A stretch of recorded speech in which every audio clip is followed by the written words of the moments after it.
나를 힘들게 하는 사람들, 나를 미치게 하는 사람들, 변호사들에게도 과연 이런 사람들이 있을까요?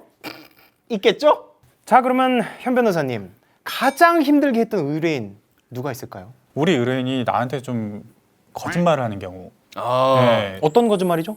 저 같은 경우에는 그 초기 상담 단계에서 좀 전체적인 소송 전략을 좀 많이 좀 궁리를 한 편이에요. 네. 그런 구상을 좀 짜가지고 좀 이렇게 해서 상대편이 이렇게 나올 것이고 이렇게 나올 것이고 하는 것을 좀 미리 예상해서 그런 좀 포석을 좀 깔아놓는 걸 되게 좋아하는 편인데 네.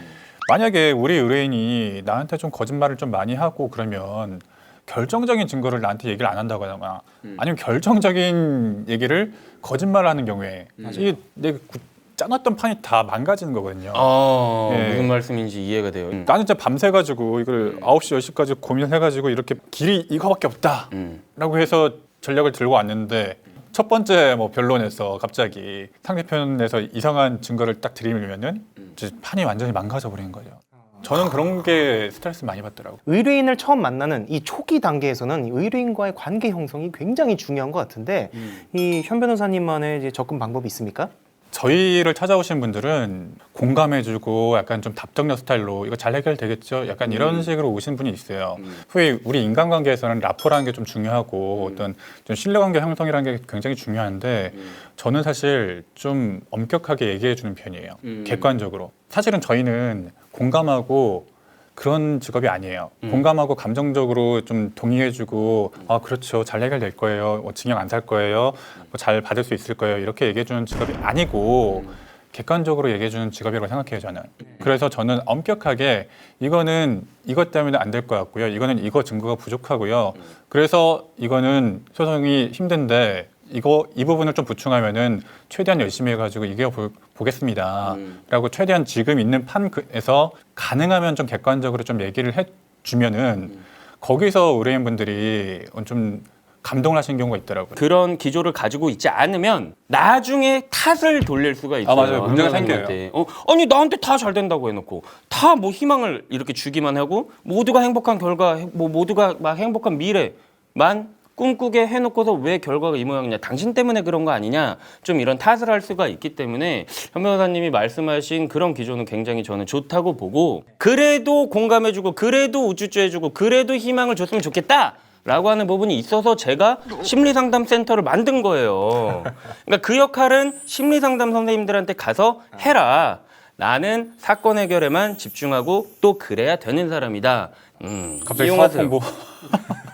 그러면 이제 경험담 한번 좀 들어보고 싶은데요. 본인이 거짓말을 해서 현창현 변호사님이 쫙 짜놓은 그 일대로 안 됐어요. 근데 오히려 적반하장으로 나오는 그런 경우도 있나요? 아 그런 경우도 있었죠. 그래도 좀 소프트한 예를 들자면 이혼을 할 때 처음에 준비할 때 뭐 유책 사유 이런 걸 많이 준비를 하잖아요. 가정 폭력이 있었고 외도를 했고 막 이런 거를 좀 충분히 좀 준비를 해야 되는데 네. 처음에는 가정 폭력 사건으로 들어왔어요. 아 우리 남편이 많이 가정 폭력성이 좀 심하고 좀 술 주정이 좀 심하고 그런 사유로 뭐 그러면은 제가 책임지고 이혼시켜 드리죠. 재산도 많이 받아드리겠습니다 하고 시작을 했는데 알고 보니까 이분도 이제 내연남이라고 해야 되겠죠. 맞바람이구나. 불륜이 그런 걸 얘기 안 했다가 갑자기 저쪽에서 치고 들어오니까 당황을 하잖아요. 네. 그러면은 판이 망가지니까 그런 때가 제일 좀 힘들었더라고요. 그랬다가 점점 이제 소송이 좀 이상해지잖아요. 네. 그러면서 이 의뢰인분이 저에게 계속 닥달하시는 거예요. 얼마만큼 받을 수 있고 막 이런 거에 대해서 계속 물어보시고 좀 뭐 제대로 되고 있는 거 맞냐 그러시니까 저는 조금 갑갑한 거죠.